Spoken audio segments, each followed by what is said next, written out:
transfer kabeh iki. Sampeyan jare nek Pak Yon melok aku rombonganku. Nggih, kula tak Sampeyan jare melok rombongane kono to. Nggih. Nek pancen melok rombongane sinden, engko bar wayangan tanggungane sinden kuwi tanggunganmu kabeh. Lah, aku ora arep bayari sinden, bayarono.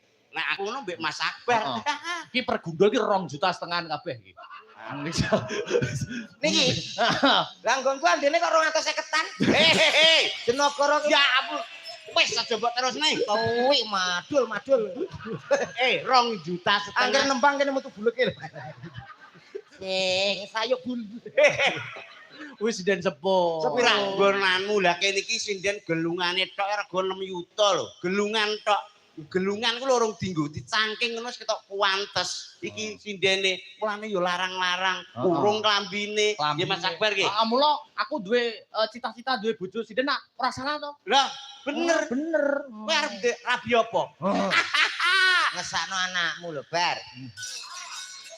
Rabi sinden ra kok ben anake. Lho, wong ki sing penting bersyukur nggih Mas nggih. Bersyukur. Jodoh najan kaya ngopo tetep disyukuri. Syukuri piye? Lho, syukuri contone kaya bojomu. Bojomu kan gowedi.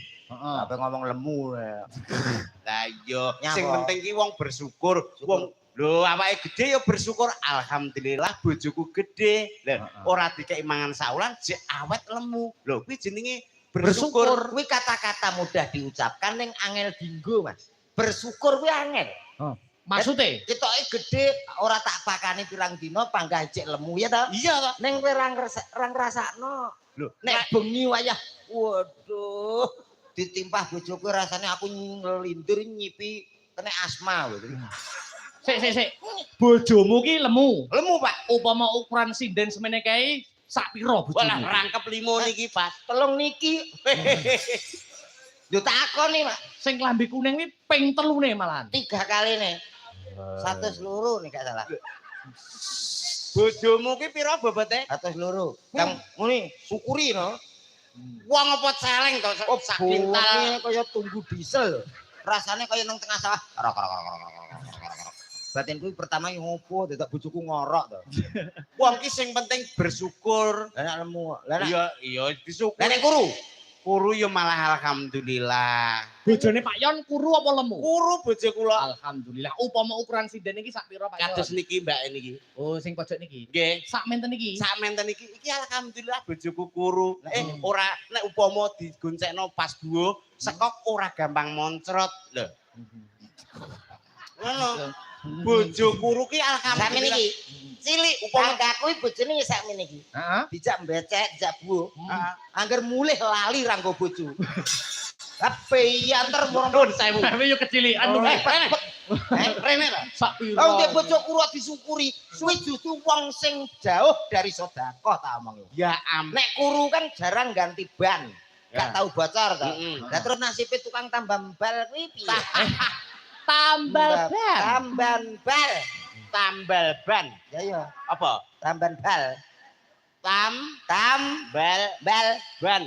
Tamban bal.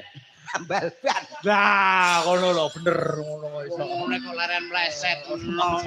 Kuwi jenenge mensyukuri apa kehendak Allah. Sama seperti temanten berdua pada malam hari ini bersyukur nanggap wayang sedekah karo wong masyarakat.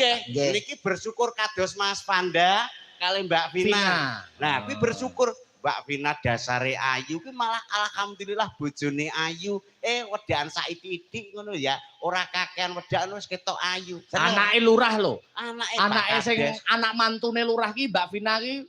Nek mantune lurah wedake genah larang. Larang. Sinden-sinden ki wedake larang kabeh. Kabeh. Bapak sampean ya seneng di bojo ayu. Lho ya seneng to. Anakku gak. Bojo ayu ini nikmat terbesar. Nikmat terbesar apa? Lah nek sampean tanggapan laris nang omah bojo digo bancakan wong lho, Bos. Ya ora? Boh. Aku ora bolong. Ya sing sedengane lah. Omongan kok ora genah kabeh. Kowe iki tak kon mensyukuri ngono lho. Sing disyukurno apa? Lho disyukuri nek duwe bojo ayu kados Mbak Vina kuwi. Alhamdulillah. Kita Mas Akbar. Nggih. Alhamdulillah bojoku ayu. Dadi ora nglirik liyane. Lah nek elek. Nek elek ya alhamdulillah to kuwi jodoh. Elek. Wis jodone ya alhamdulillah. Alhamdulillah ora ono sing lirik bojone Nah. elek. Panggah syukur. Awet. Sing lirik sapa wong dilirik muka